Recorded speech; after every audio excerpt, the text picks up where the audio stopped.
जी तो बिस्मिल्लाहिर्रहमानिर्रहीम अस्सलाम वालेकुम dear students, welcome back to our YouTube channel smart academy and this is Farhan.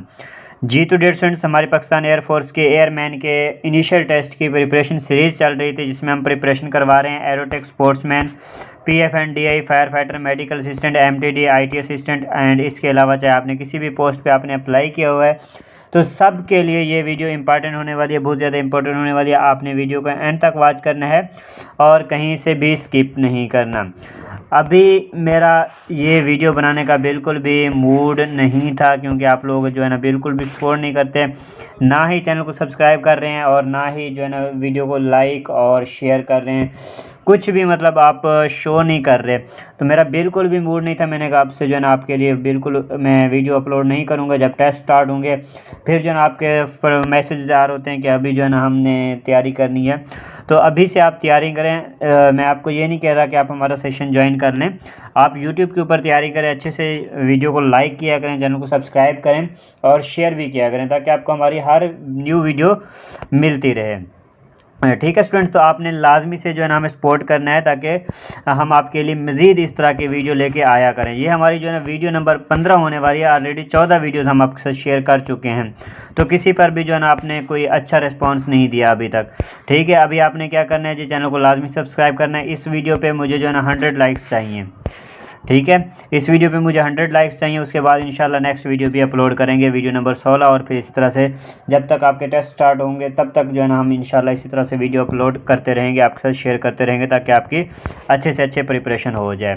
तो चलते हैं जी, वीडियो को स्टार्ट करते हैं। अच्छा, यहाँ पर आपको हमारा व्हाट्सअप नंबर मिल जाएगा। अगर आप हमारी व्हाट्सअप पर तैयारी करना चाहते हैं तो इस नंबर पर आप कॉन्टैक्ट करेंगे, जो कि क्लासेस हमारी स्टार्ट हैं। अगर आप उनमें ज्वाइन होना चाहते हैं, उनमें ऐड होना चाहते हैं, तो इस नंबर पर कॉन्टैक्ट करेंगे। उसमें आपने अपना नाम, अपनी सिटी का नाम और आपने ये बताना है कि आपने किस पोस्ट पे आपने अप्लाई किया हुआ है। ठीक है स्टूडेंट्स, तो ये वाला नंबर है जी, इस पर कॉन्टैक्ट करेंगे। तो चलते हैं जी, अपनी वीडियो को स्टार्ट करते हैं। हमारा आज का क्वेश्चन नंबर है जी 413, difference between prokaryotes and eukaryotes is due to. अच्छा, इनके दरमियान जो है डिफरेंस जो होता है वो किस वजह से होता है। सबसे पहला जो क्वेश्चन है जी, ये बायोलॉजी का एमसीक्यूज है, मेडिकल असिस्टेंट वाले जो स्टूडेंट्स हैं उनके लिए है ये। ठीक है, तो इनके दरमियान डिफरेंस किस वजह से होता है जी, cell wall, presence of nucleus, type of plasma या फिर एम्ब्रियो। तो इनके दरमियान में जो डिफरेंस होता है ये होता है जी presence of nucleus. Presence of nucleus में की वजह से ये जो है इनके दरमियान में डिफरेंस होता है। नेक्स्ट टाइम है हमारे पास question number 414, gravity attracts on object due to. Gravity जो है ना वो ऑब्जेक्ट्स को अट्रैक्ट करती है, खींचती है, किस वजह से खींचती है जी, वेट, वॉल्यूम, मास या फिर डेंसिटी की वजह से। किस वजह से खींचती है जी, तो इसका राइट आंसर है जी हमारे पास मास। ठीक है, सी ऑप्शन हमारे पास इसका राइट आंसर बनेगा। इसमें अच्छा एकेडमिक और इंटेलिजेंस एमसीक्यूज मिक्स हैं। ठीक है, सब के लिए ये वीडियो होने वाली है, जैसे कि मैंने आपको वीडियो को स्टार्ट में भी बताया, तो सब बच्चों ने वीडियो का एंड तक वॉच करना है। ये ऊपर वाला एमसीक्यूज फिजिक्स का एमसीक्यूज था, ये वाला एमसीक्यूज भी जो है क्या है जी हमारे पास, ये हमारे पास बायोलॉजी का एमसीक्यूज है, मेडिकल असिस्टेंट वाले जो स्टूडेंट्स हैं उनके लिए। फिजिक्स तो सबके टेस्ट में ही आती है तकरीबन। अच्छा देखें जी, क्वेश्चन नंबर है जी हमारे पास 415, the largest taxonomic category is. Largest जो है ना हमारे पास टाक्सोनोमिक कैटेगरी कौन सी है जी, किंगडम है, फाइलम है, फैमिली है या फिर स्पेशीज़ है। तो इसका राइट आंसर है जी हमारे पास फाइलम। ठीक है, लार्जेस्ट टाक्सोनोमिक कैटेगरी कौन सी है जी, फाइलम। बी ऑप्शन हमारे पास इसका राइट आंसर बनेगा। नेक्स्ट टाइम जी हमारे पास question number 416, identify the tense. Tense identify करना है जी, he will have completed his work by tomorrow.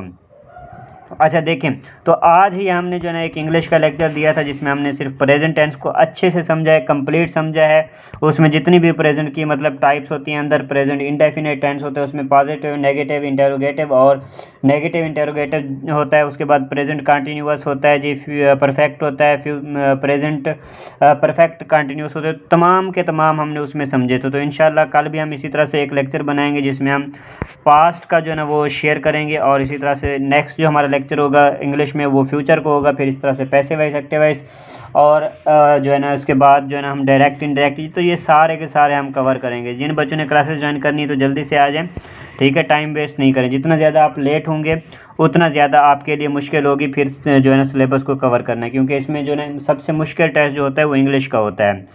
अच्छा, तो ये देखें हमने इसमें जो है आइडेंटिफाई करने टेंस को, तो टेंस को आइडेंटिफाई करने का तरीका ये है, इसमें देखें जहाँ पे हमारे पास विल या फिर शेल आ रहा है, ठीक है, तो ये हमारे पास ये शो कर रहा है कि ये हमारे पास फ्यूचर का टेंस है, ठीक है, ये हमारे पास क्या है जी, फ्यूचर का टेंस है।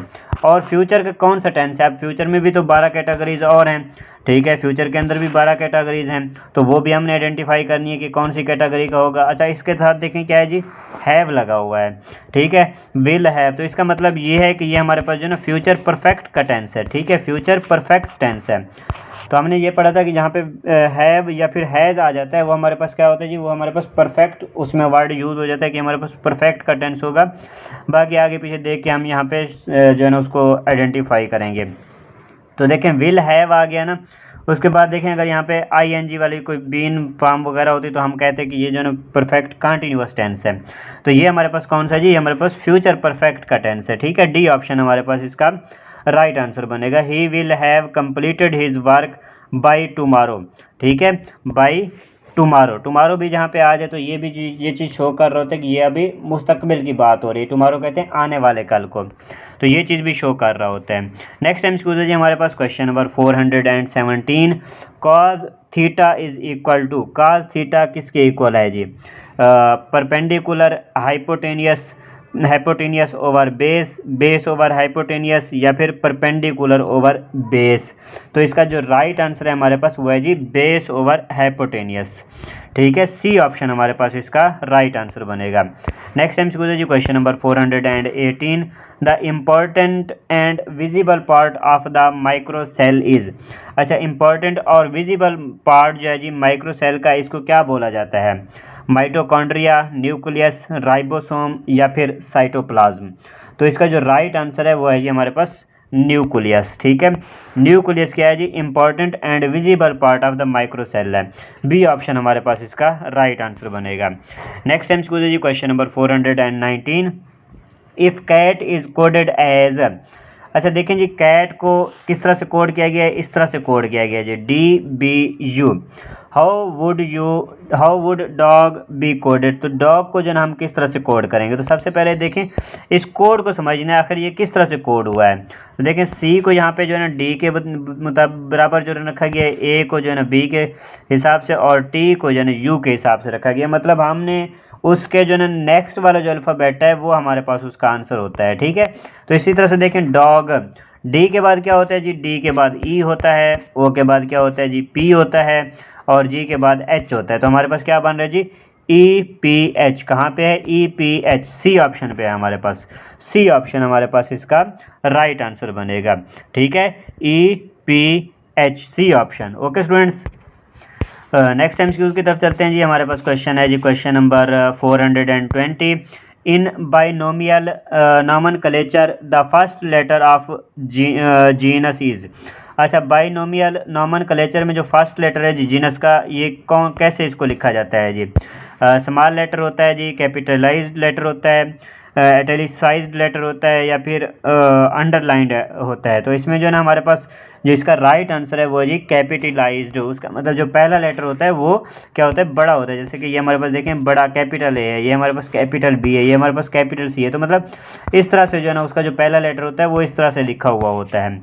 ओके स्टूडेंट्स, अगेन एक बार यहाँ पे आपके साथ व्हाट्सअप नंबर शेयर करते चलें, चाहे आपने किसी भी पोस्ट पे आपने अप्लाई किया हुआ है और आपने हमारी क्लासेस ज्वाइन करनी है, सेशन ज्वाइन करना है, तो आप उसके लिए यहाँ पे कॉन्टैक्ट करेंगे व्हाट्सअप के ऊपर 034838306112, ठीक है। यहाँ पे इंशाल्लाह आपको जो है ना 100% अथेंटिक नोट्स भी प्रोवाइड किए जाएंगे। इसके अलावा डेली बेस पे पास्ट पेपर शेयर किए जाते हैं, डेली बेस पे जो है ना 2 मॉक टेस्ट लिए जा रहे हैं, ठीक है। और इसी तरह से जो है ना साथ में मज़ीद जो है ना जो हमारी वीडियो लेक्चर होता है वो भी यहाँ पे शेयर किया जाता है। अच्छा, नेक्स्ट टाइम स्कूल की तरफ चलते हैं जी। हमारे पास क्वेश्चन है जी question number 421, the angle formed between horizontal line and line of sight is called. अच्छा, the angle formed between horizontal line और line of sight, line of sight में जो एंगल बनता है इसको क्या बोलते हैं जी, angle of depression, right angle, angle of elevation, या फिर एक्यूट एंगल। तो तो इसको बोला जाता है जी एंगल ऑफ एलिवेशन। ठीक है, इसको क्या बोला जाता है जी, एंगल ऑफ एलिवेशन बोला जाता है। सी ऑप्शन हमारे पास इसका राइट आंसर बनेगा। नेक्स्ट एमसीक्यू है जी question number 422, the multiplicative inverse of A is, A का मल्टीप्लिकेटिव इनवर्स क्या बनेगा।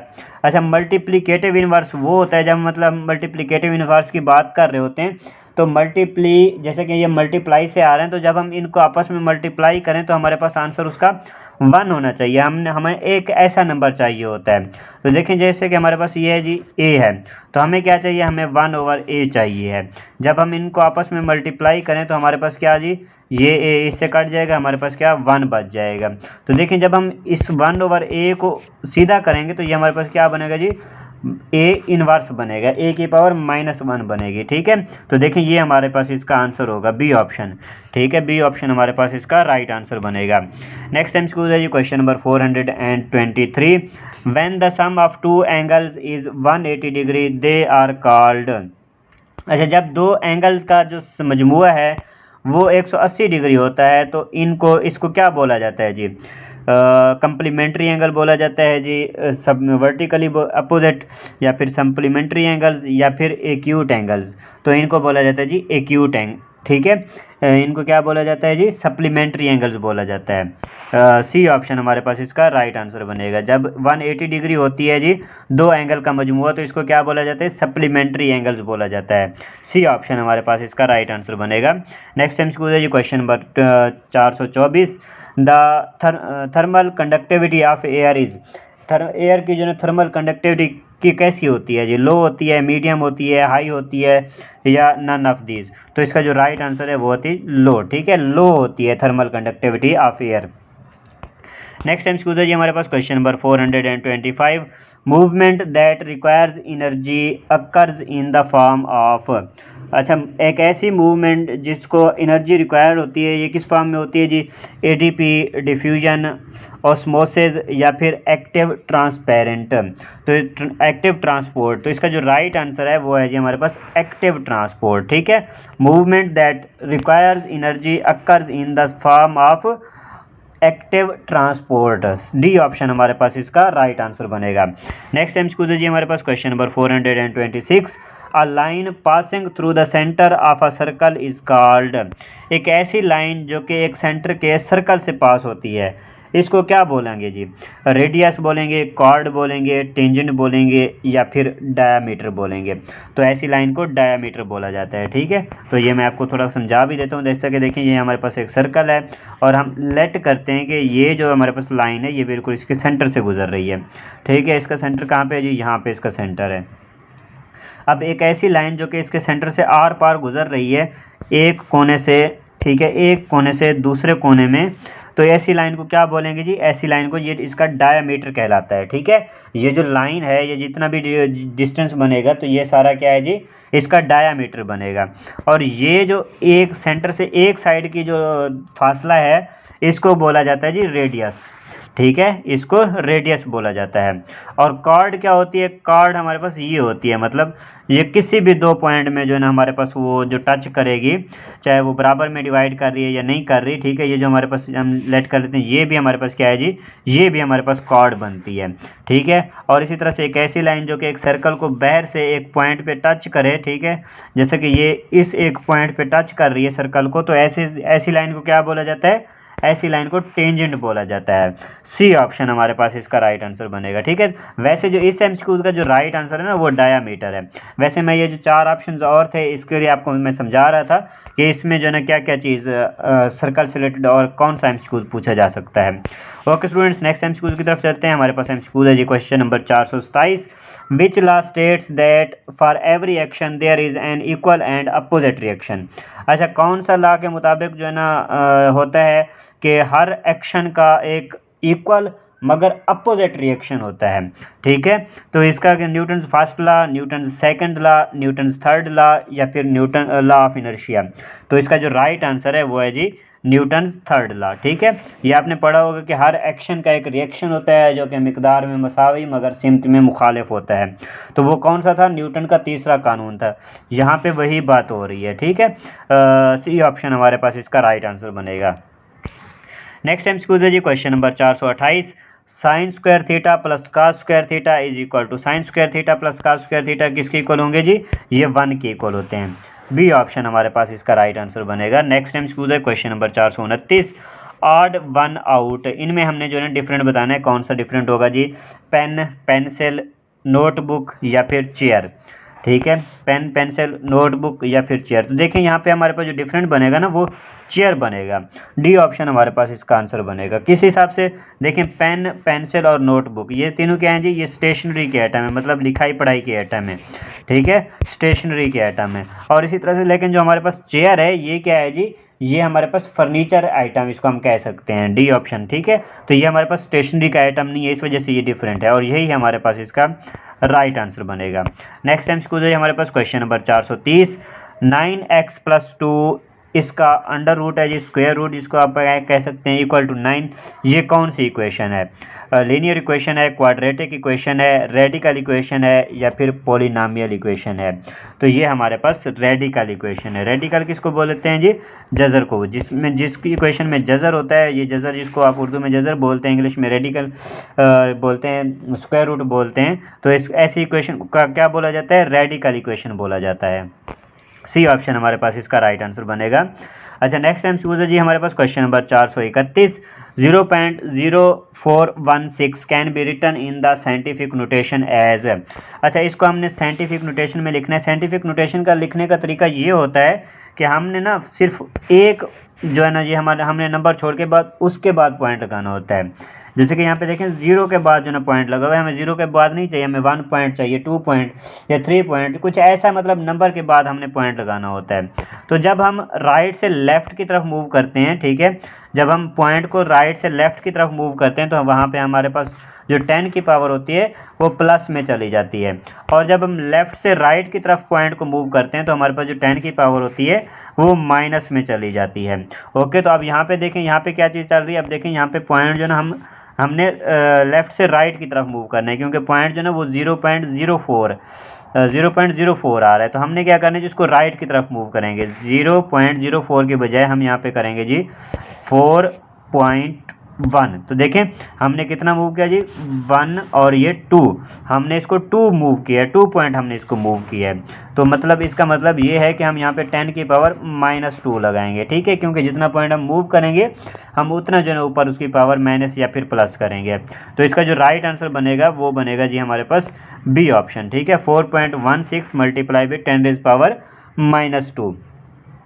बी ऑप्शन हमारे पास इसका राइट आंसर बनेगा।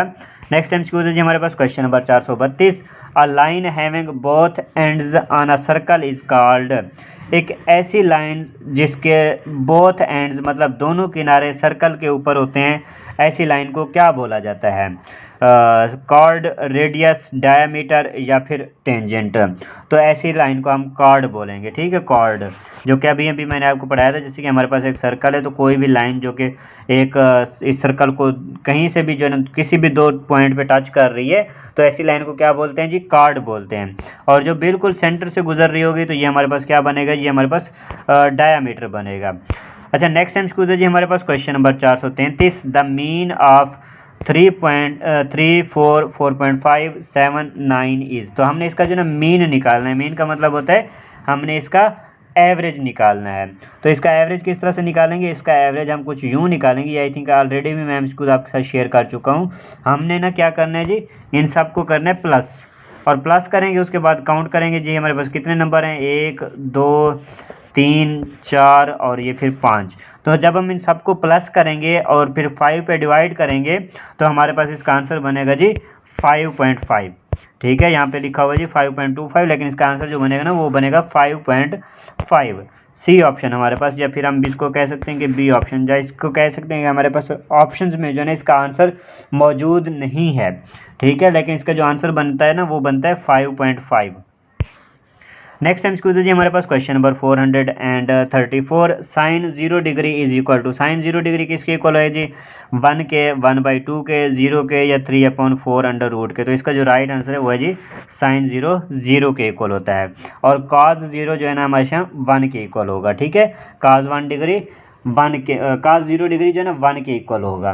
नेक्स्ट टाइम उसकी तरफ चलते हैं। क्वेश्चन नंबर है जी हमारे पास 435। कंप्लीट द सीरीज कंप्लीट करनी है जी, ठीक है। नेक्स्ट नंबर यहाँ पे हमने निकालना है कि क्या बनेगा हमारे पास।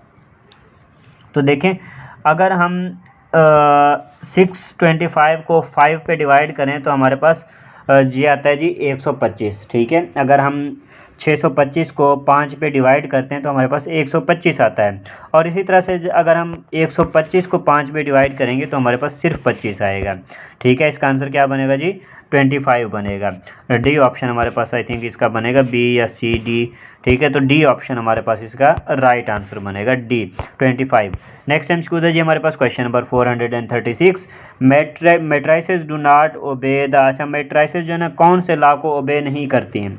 Associate law, associative law, distributive law, commutative law of multiplication या फिर आइडेंटिटी लॉ। तो कौन से लॉ को जो है ना मैट्रिसेस ओबे नहीं करती, इसका राइट आंसर है हमारे पास commutative law of multiplication. Multiplication के जो है ना कम्यूटेटिव लॉ को ओबे नहीं करती। इसका मतलब ये है a multiply by B is equal to B multiply by A. तो ये चीज़ जो है ना मैट्रिसेस में नहीं होती, इस चीज़ को वो फॉलो नहीं करती। जो हमारे पास मैट्रिक्स होती हैं वो ये वाले रूल को फॉलो नहीं करती, ठीक है। हमारे पास क्या है जी कम्यूटेटिव लॉ ऑफ मल्टीप्लिकेशन। बाकी ये एसोसिएटिव लॉ क्या होता है, डिस्ट्रीब्यूटिव लॉ क्या होता है, कम्यूटेटिव लॉ क्या होता है, आइडेंटिटी लॉ क्या होता है, ये सारे के सारे आपने अच्छे से कवर करने हैं, अच्छे से अच्छे पढ़ के जाने हैं सही से। नेक्स्ट एमसीक्यू है जी हमारे पास question number 437। cos 90 degree is equal to, cos 90 degree किसके इक्वल होगा जी 1 के, 0 के, -1 या फिर 3/2। तो ये भी हमारे पास cos 90 डिग्री क्या होगा जी 0 के इक्वल होगा। और sin 90 डिग्री हमारे पास क्या होगा जी 1 के इक्वल होगा, ठीक है। sin 90 डिग्री जो है ये 1 के इक्वल होगा, ओके। तो इनमें आपने कंफ्यूज नहीं होना, अच्छे से इनको याद करना है। नेक्स्ट टाइम स्कूल जी हमारे पास question number 438 438। The line joining mid points of two sides of a triangle is 10 centimetre, third side is, अच्छा एक लाइन है, the line joining mid points of two sides of a triangle. अच्छा triangle है हमारे पास एक, हम यहाँ पे लेट करते हैं, ये हमारे पास एक ट्राइंगल है। To sides of a triangle is 10 centimetre, third side is. तो ये जो है ना क्या है जी इसके दो साइड्स के मतलब मिड पॉइंट को टच कर रही है, मतलब ये यहाँ पे भी इसका मिड पॉइंट है, यहाँ पे भी इसका मिड पॉइंट है, जिसकी लेंथ क्या बनेगी जी 10 सेंटीमीटर बता रही है, ठीक है। तो हमने जो थर्ड साइड का लेंथ बतानी है, तो देखें ये जो लाइन है ये वाली लाइन इस वाली लाइन के हाफ होगी, ठीक है। इस वाली लाइन से कितनी होगी जी हाफ होगी, मतलब ये वाली जो हमारे पास लाइन बनेगी वो डबल होगी, कितनी बनेगी 20 सेंटीमीटर बनेगी। सी ऑप्शन हमारे पास इसका राइट आंसर बनेगा। नेक्स्ट टाइम स्कूल है जी question number 439। Complete the analogy, analogy का क्वेश्चन है जी, इंटेलिजेंस का क्वेश्चन है। Book is to read as knife is to, अच्छा बुक का ताल्लुक किससे है जी रीड से है, मतलब किताब को क्या करते हैं जी, किताब का काम क्या होता है जी किताब से हम पढ़ते होते हैं। As knife is to, knife का, नाइफ कहते हैं चाकू को, छुरी को, ठीक है। तो नाइफ का ताल्लुक किससे होगा, राइट, कट, ईट या फिर ओपन। तो इसका जो राइट आंसर बनेगा जी कट, ठीक है। चाकू से क्या करते हैं जी काटते हैं हम, बी ऑप्शन हमारे पास इसका राइट आंसर बनेगा। नेक्स्ट टाइम स्कूल है जी हमारे पास question number 440 440। Tan theta is equal to, tan theta किसके इक्वल है जी base over perpendicular, hypotenuse over perpendicular, perpendicular over base या फिर बेस ओवर हैपोटेनियस। तो इसका जो राइट आंसर बनेगा क्या बनेगा जी perpendicular over base, C option हमारे पास इसका राइट आंसर बनेगा। इससे पहले हमने पढ़ा था कि काज हमारे पास क्या होता है जी, काज हमारे पास होता है बेस ओवर हैपोटेनियस, ठीक है। काज हमारे पास होता है जी बेस ओवर हैपोटेनियस और टेन हमारे पास होता है जी perpendicular over base. Next time school जी हमारे पास question number 441। If a quadratic equation has one variable how many roots does it have.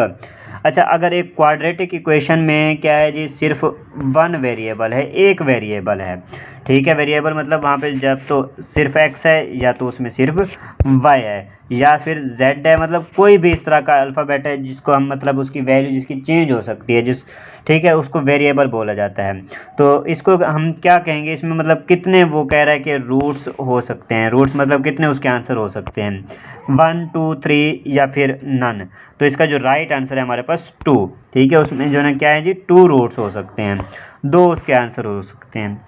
Next time school जी हमारे पास question number 442। When velocity becomes double kinetic energy becomes. अच्छा, जब velocity क्या है जी डबल हो जाती है तो वहाँ पे काइनेटिक एनर्जी पर क्या इफेक्ट पड़ता है। तो देखिए हमारे पास काइनेटिक एनर्जी का फार्मूला होता है के E is equal to 1/2 mv²। ठीक है, 1/2 mv² होता है। जब देखें वेलोसिटी डबल हो रही है तो काइनेटिक एनर्जी पर क्या इफेक्ट पड़ेगा, v² है। ठीक है, v का स्क्वायर है, तो जब वेलोसिटी डबल हो रही है तो मतलब ये सिर्फ 2 टाइम्स नहीं बढ़ेगी, ये 4 टाइम्स बढ़ जाएगी। ठीक है, तो हमारे पास जो काइनेटिक एनर्जी बढ़ेगी वो क्या होगी, 4 टाइम्स इंक्रीज होगी। डी ऑप्शन हमारे पास इसका राइट आंसर बनेगा। ओके स्टूडेंट्स, उम्मीद है कि आपको यहाँ तक सारे एमसीक्यूज समझ आ गए होंगे। अगर इनमें कहीं भी आपका कोई मसला है तो आप नीचे कमेंट में पूछ सकते हैं, इंशाल्लाह हम आपको वहाँ पे एक्सप्लेन कर देंगे। इसके अलावा लास्ट में एक बार फिर से आप कहना चाहेंगे, अगर आप हमारे सेशन ज्वाइन करना चाहते हैं तो इस नंबर पे आप कॉन्टैक्ट कर सकते हैं। बाकी आप हमारे इस चैनल को लाजमी से सब्सक्राइब कर लीजिएगा, क्योंकि यहाँ पर डेली बेस पर इस तरह से इंशाल्लाह वीडियोस अपलोड होती रहेंगी। और नीचे डिस्क्रिप्शन बॉक्स में आपको हमारे व्हाट्सअप चैनल का भी लिंक मिल जाएगा, उसको भी जाकर लाजमी से फॉलो कर लीजिएगा। थैंक्स फॉर वॉचिंग, मिलते हैं अपने नेक्स्ट लेक्चर में, नेक्स्ट वीडियो में। दुआओं में याद रखिएगा। अल्लाह हाफिज़।